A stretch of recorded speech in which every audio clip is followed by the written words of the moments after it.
Transformers brand has existed since 1984 and in the past 40 plus years has had multiple iterations. One of the most popular iterations is the live-action film series, which for the sake of convenience I'll divide into two distinct eras. The first is 2007-2017, which is the first live-action films directed by Michael Bay, which is often called the Bayverse. The second era is what I will refer to by the commonly used name Nightverse, which encompasses the films Bumblebee, Rise of the Beasts, and Transformers 1. Each one of these 8 films had tie-in material, most notably toy lines, and while they were often fun, they lacked in a lot of key areas, namely scale, accuracy, and articulation. But thankfully, the company that owns Transformers, named Hasbro, had something cooking around the time of the final Bayverse film.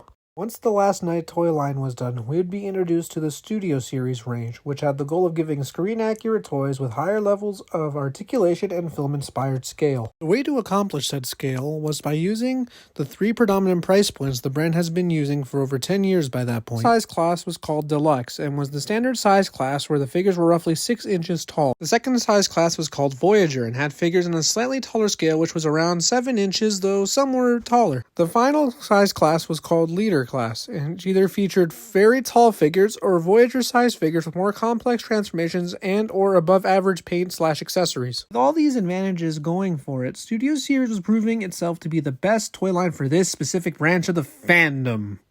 Yet, things went wrong after a while, so without further ado, let's take an in-depth look at the Studio Series toy line and see just what happened to the toy line starting from the beginning in 2017 or early 2018. The toy line for the final Bayverse film titled Transformers The Last Night was marketed as the Premier Edition collection, which implied a more premium type of toy than offered previously.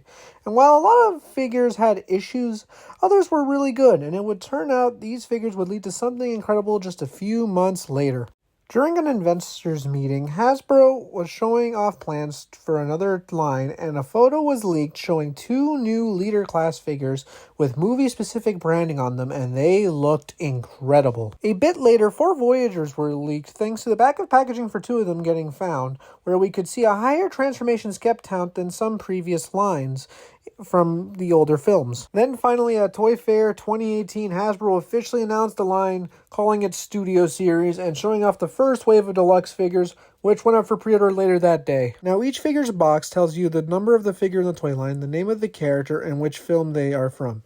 The back of the box highlights the transformation steps, gives you a brief bio on the character, and also talks a little bit about the included background. Now starting with Studio Series 01, it could only be a character from the first live-action Transformers films, and they chose Bumblebee in his rusty 1967 Camaro form.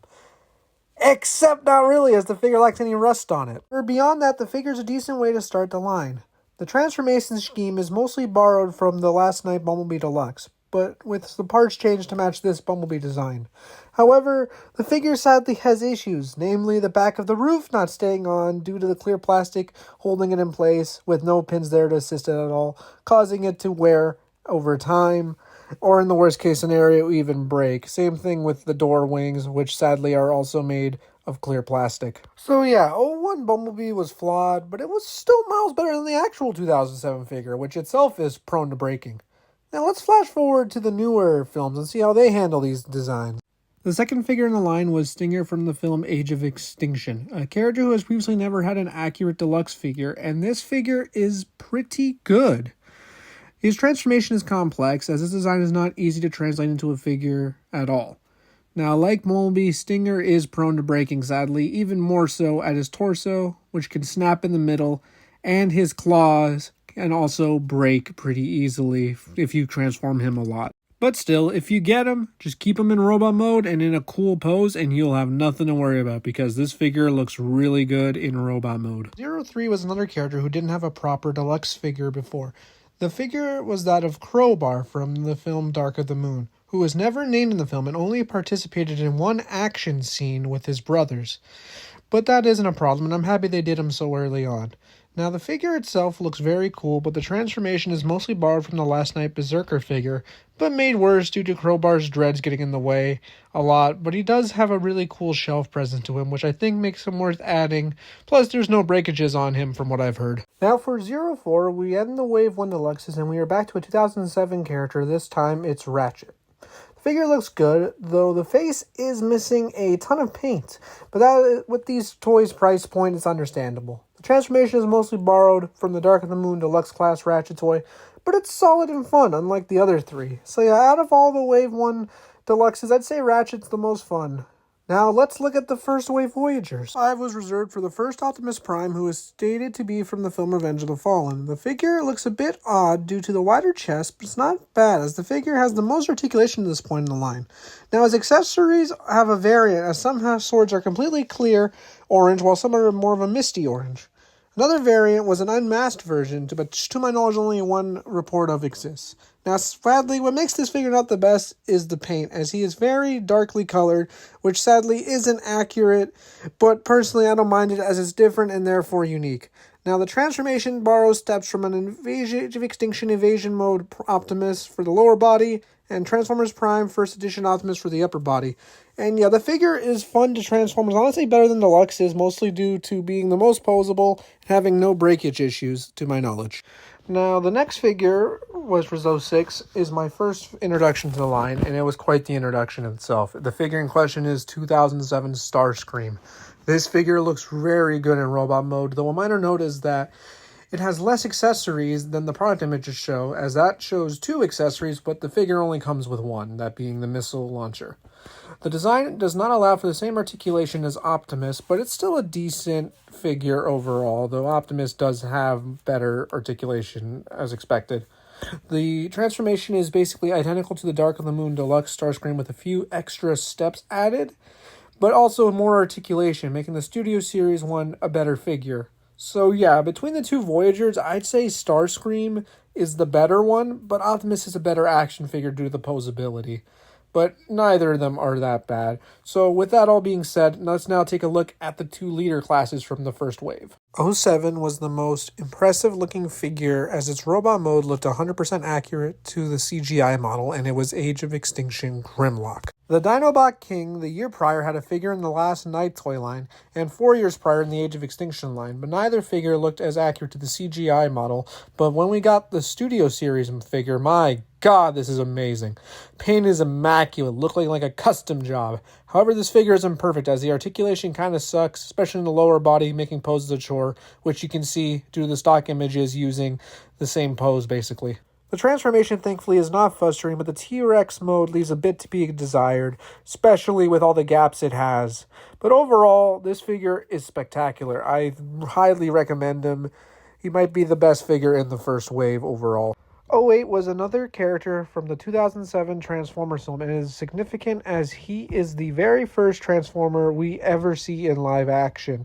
I'll never forget watching this movie for the first time and seeing that helicopter start making some noise, and then all of a sudden just transforming like that. I'm of course talking about 2007 Blackout. Now, Blackout looks really good and has an amazing presence to him. Now, sadly, his design has his hand stuck in a constant limp wrist pose, but beyond that, the articulation is fair given the design, and it can be put in some dynamic poses.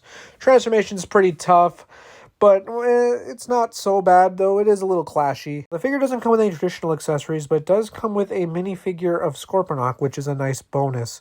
Overall, the figure is pretty good, and it does look very nice on your shelf. And that's the first wave. It's a pretty decent start. It's got some growing pains with some, breakages like Bumblebee and Stinger, but with Grimlock, Blackout, Starscream, Optimus, and Ratchet, I'd say it's a decent way to start the line. 9 was a Toys R Us exclusive and was Dark of the Moon Thundercracker, a character who is not in any of these movies that was released up to this point, and is simply a repaint of the Last Night Nitro Zeus, but with a head inspired by Baver's Starscream. While the Nitro Zeus figure was one of the best molds from the Last Night toy line, these colors, while they look cool, aren't really necessary, and because this character isn't in the movie, there's really no reason to buy it unless you just like the colors or you want the mold. Number 10 is another character from the 2007 film. This time it is Autobot Jazz. Now, Jazz looks very good. It has some amazing silver paint, though sadly some paint chipping is inevitable. He can hold his weapon in his right hand in a handheld formation, but the intended method is to fold the hands away and plug it into a port. Transformation is mostly borrowed from the Human Alliance Jazz figure, but the vehicle mode does look very, very nice. So overall, Jazz is probably the best deluxe in the line, as the transformation is fun and smooth, the paint is very good, and he's got no breakage issues. Number 11 is another figure from Age of Extinction, and this time it's the primary antagonist, Lockdown. Now, the figure itself looks very, very good and is a very big improvement over the original figure. While the figure looks very good in robot mode, it is sadly prone to breaking at the shoulders during transformation as they need to be rotated on clear plastic joints, which can sadly break. But the vehicle mode does look very nice, and overall, the figure does have a very good look to him. But I'd recommend just leaving him in robot mode because once those clear plastic shoulders break, you can't fix them. 12 is yet another character from 2007. This time is Decepticon Brawl. Brawl is a pretty bulky Voyager and looks pretty good, though his shoulders are a bit awkward and the hands are very flat as they are hidden in the tank shells. Beyond that, the transformation's pretty fun, and overall, it looks good in both modes, so I'd recommend him. 13 was one I was very, very excited for, and it is Revenge of the Fallen Megatron, our first Megatron in the line. He looks very impressive in robot mode, though he really needed more paint, which sadly the promo renders do show a more silver paint job, but final figure is just gray. The figure is also sadly very hollow in the midsection. As for transformation, it's pretty alright, though the legs have a hard time tapping in sometimes. Overall, though, the figure is very, very good and is one of my favorite Voyagers in the line. 14 is another Voyager and from 2007. In this case, it was Ironhide, making 4 2007 Autobots total so far. Now, the figure looks pretty solid, but his torso has a bumper that is kind of distracting. But beyond that, he looks pretty great. Now, sadly, I do not own him as he is rather rare, but from what I hear, this transformation is a bit tough. But thankfully, no breakages are known. So overall, Ironhide is a mixed bag. He looks cool and has pretty decent posability, but his transformation and rarity might make him one to pass on for now. Number 15 is our first figure from the Knightverse, which was the beginning that year with the Bumblebee movie, and as such, the first figure in the line is Bumblebee with Charlie. Now, the Bumblebee figure is identical to Studio Series 01 with the paint being missing in the car mode, and that's because of the customizable parts and stickers that you can add to the vehicle mode, which sadly does make the figure very inaccurate to what it's supposed to depict. So overall, I can't really recommend this unless you really want the Charlie figure or you think customizing the vehicle is cool. Wave 3 of the Deluxes begins with a repaint of a previous mold, this one being Ratchet, and now in his Dark of the Moon color scheme. The figure is identical to 04, except they swapped out the weapon and they gave him new colors, obviously, but they also improved the quality control, apparently. So I'd say that this is probably the better Ratchet to grab. 17 is an even weirder one, as this character is very inaccurate to how they appear in the film. This is Shadow Raider from Age of Extinction. In the film, they look like this, but the toy looks like this, which is because it's a repaint of Lockdown, but now with a new gun and a new head. The head is seemingly based on Lockdown's battle mask, while the gun is what he uses in the film. This figure is only orange because Lamborghinis are often orange in real life. So yeah, this figure is basically just extra parts for Lockdown.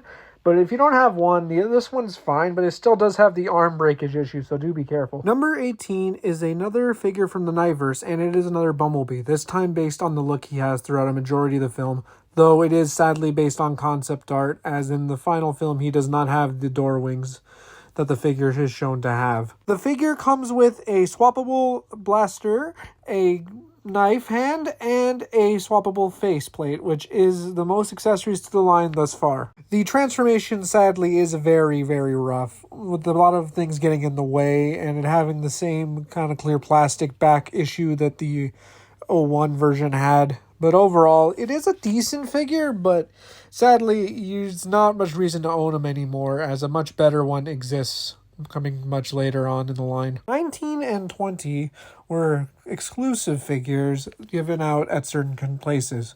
The first one was Comic-Con, the other one was Entertainment Earth. Those figures are repaints of Studio Series Bumblebees, 19 being 01 and 20 being 18. 19 is a gold repaint of the old one Bumblebee, but now coming with 2 G1 cassette tapes, while 20 is the same thing, but with the 18 mold. And honestly, between the two, I'd say 20 is better, which is good because he was more widely available than 19. But overall, neither of these are really worth it unless you need some G1 cassettes. Number 21 is another repaint, and this time it's from the Revenge of the Fallen movie. It is Starscream.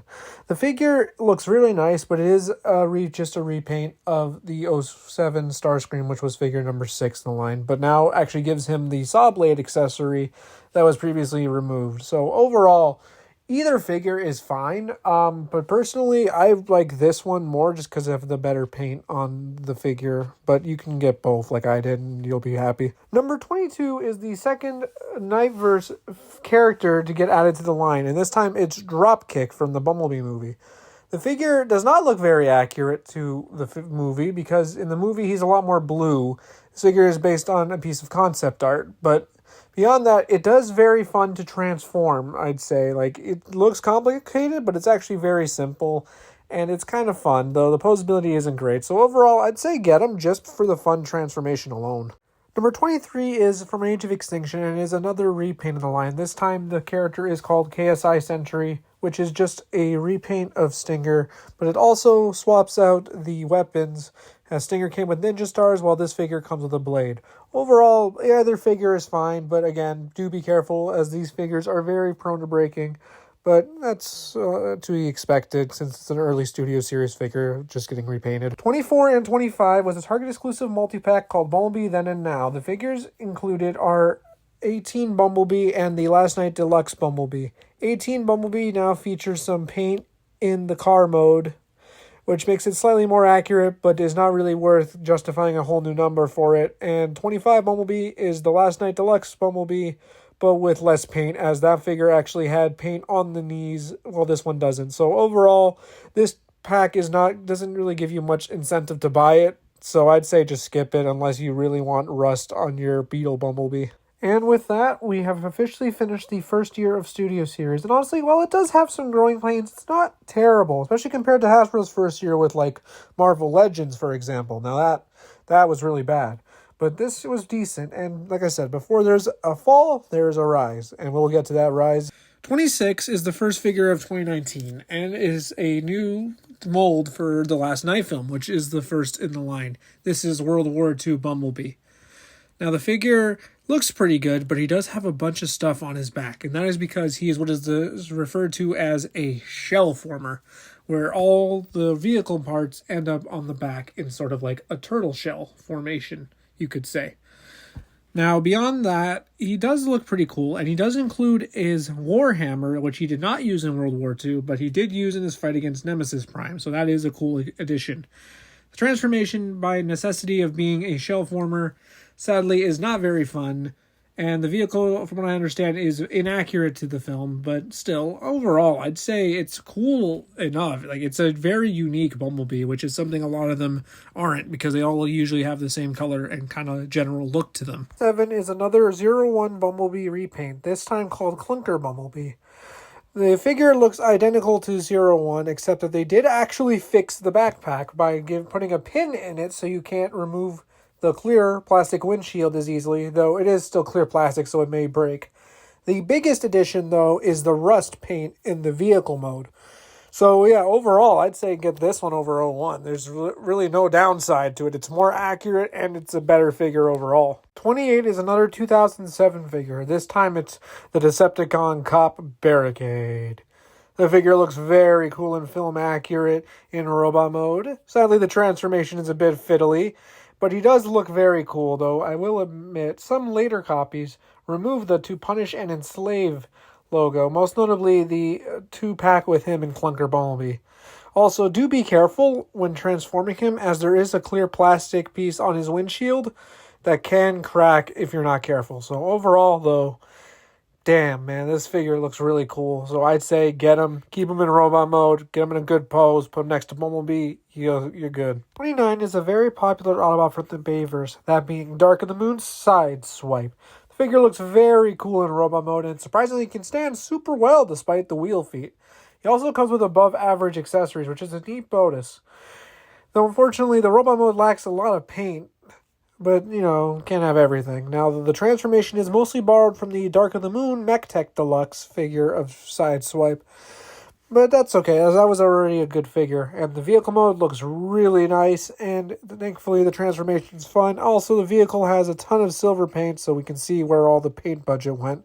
So yeah, overall, Sideswipe is a very, very good deluxe, and it's the best one in the wave, I'd say. 30 was another Dark of the Moon Brother Dread, and this time it is Crankcase. Now, the figure looks absolutely nothing like Crankcase. In fact, it looks like Crowbar because, yes, it is just Crowbar with some new paint. Which is weird because Crowbar uses the Last Night Berserker mold, which looks a lot like Crankcase. So why Hasbro didn't just repaint Berserker is anyone's guess. So yeah, this figure fails as a Studio Series figure, and I can't recommend him. I'd say just grab a Last Night Berserker mold and pretend that it's Crankcase, as Hasbro pretended that a gold Crowbar was Crankcase. 31 was another Revenge of the Fallen character. This time it is Megatron again, but this time it also represents him after getting his face blown off by Optimus Prime, and then proceeding to have the absolute crap beaten out of him in that final fight. The figure looks identical to 13, but has a new head and, most importantly, bright silver paint, because the original just had gray. So overall, between the two of them, get this one. The nice silver and black, like battle damage, is a much better paint job than the dull gray of the original. 32 was the first remake of the line, if you don't count Clunker Bumblebee, this is being 2007 Optimus Prime. While the figure has some similarities with 05, it does have a new chest, and that does slim out the proportions a lot, making it a lot better.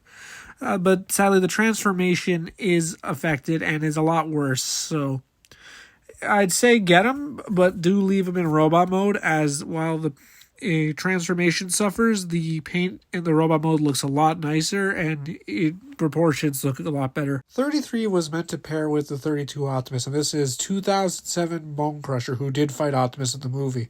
The figure looks very, very cool in robot mode.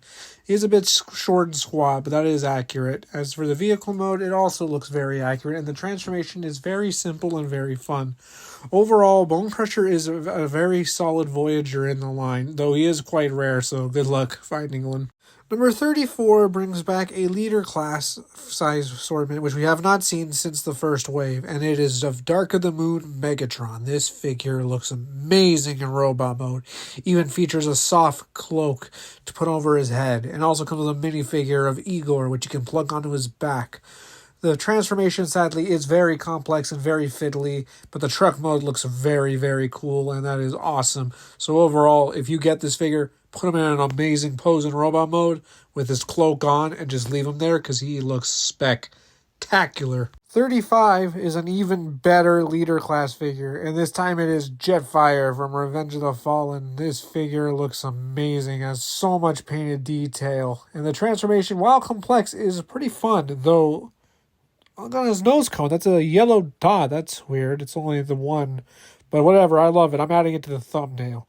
But now this figure's best part is it can split into multiple pieces and combine with 32 Optimus Prime to form Jet Power Optimus Prime. And yeah, that is amazing. I'd say Jetfire is probably the best leader class in terms of value that you can get for the Studio Series line. 36 is another figure from the last night. This time it is Autobot Drift.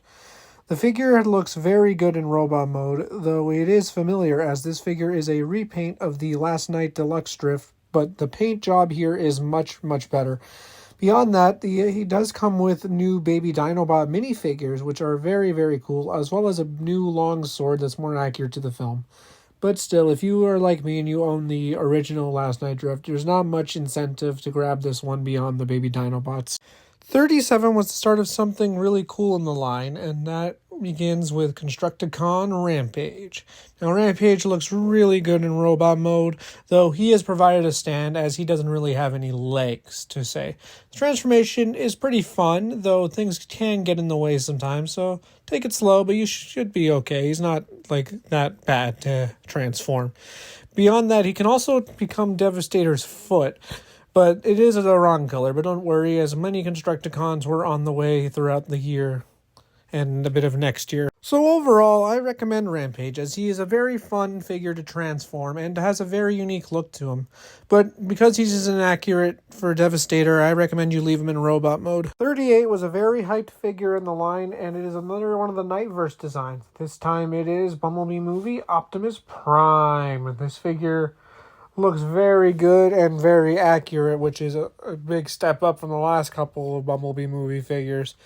His transformation is sadly a bit complex, as he has a lot of panels that fold away and have to be rotated in specific areas, but truck mode does look very nice, even if it is a little inaccurate to how it appears in the film, and instead is based more so on how the G1 truck looks. But overall, I'd say this is the best Nightverse figure so far, and definitely worth getting.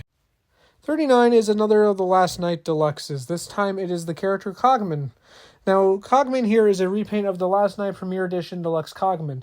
In that figure's case, it was interesting because the character never transformed in the film, but he was called a headmaster. And as such, the head was removable and could transform into a more size-accurate Cogman, while the rest of the body transforms into the car that he drove in the film. Overall, Cogman is a very fun transformer to buy, but if you own the original, there's no reason to grab this one, as I prefer that deco. 40 brings us back to the Nightverse, with one of the film's most popular characters, that being Shatter. Now, the figure is sadly based on the concept art of the character and not her final film look. Now, in the film, Shatter does have two vehicle modes, a car and a jet. This figure chooses the car mode, and unfortunately, the figure really sucks. The arms like to pop off all the time, along with the headlights, making transformation a real pain. So if you get this figure, just keep her in vehicle mode. You will thank me later. 41 is our second Constructicon in the line, and this time it is a character not even seen in the film, named Scrap Metal. Now, the figure looks pretty accurate to the concept art design that I just showed you, and transforms into a tiny construction frame pretty easily.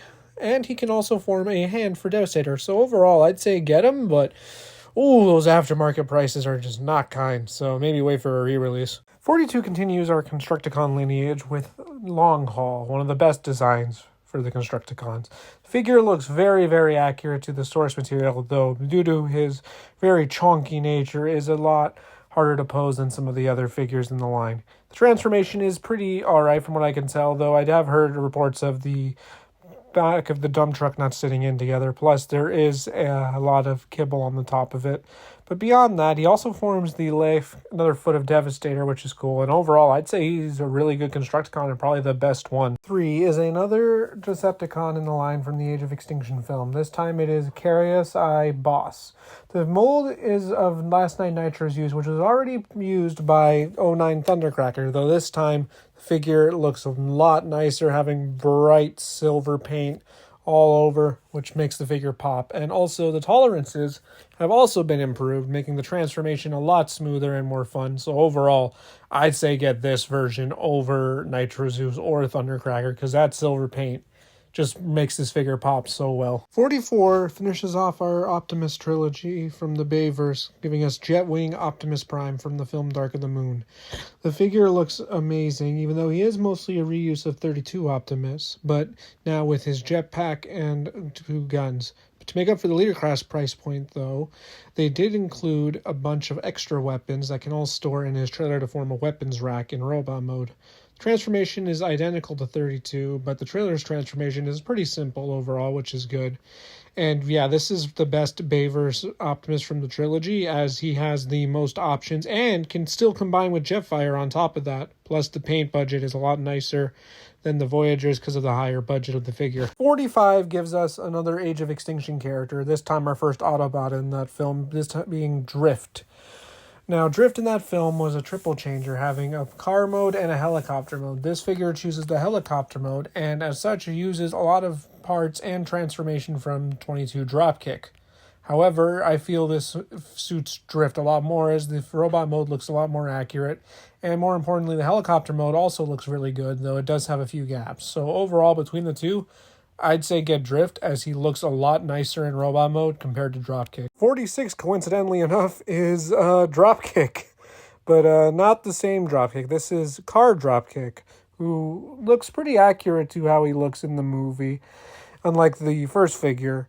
It looks a lot nicer, but sadly the transformation is very fiddly. The parts are very, thin, and it's not that easy to get them all into the car components. But overall, though, this is a much better dropkick and much better than Shatter was in her car form. So I recommend him as your dropkick for your Studio Series display. 47 is our final Constructicon of the year, that being Hightower. Like with Scrap Metal, we never see him transform in the film, but the design the toy has is very fun and creative. He is pretty tiny, but looking at his design, that makes sense. And also, articulation's very limited, just because look at him. But he does transform into a tiny construction crane, and it looks really fun. Honestly, I really want one. He just looks so funny that I love him. 48 is the final figure of the year, and boy, what a weird way to end the year. It is of the meet and greet Megatron at Universal Studios based on Transformers The Ride. The figure is a repaint of 34 Megatron, but without the cloak accessory and the little Igor minifigure, and is mostly cast in a gray paint. Honestly, I prefer 34 Megatron as he just looks a lot cooler, but this is definitely a fun novelty item to grab if you were at Universal Studios, though he is no longer being sold at Universal Studios, which is dumb. And with that, we bring 2019 to an end. Definitely an upgrade over the first year, but it is weird that it ended on another exclusive. It's weird that it happened twice in a row, but now let's move on to what I consider to be the true peak of Studio Series, that being 2020.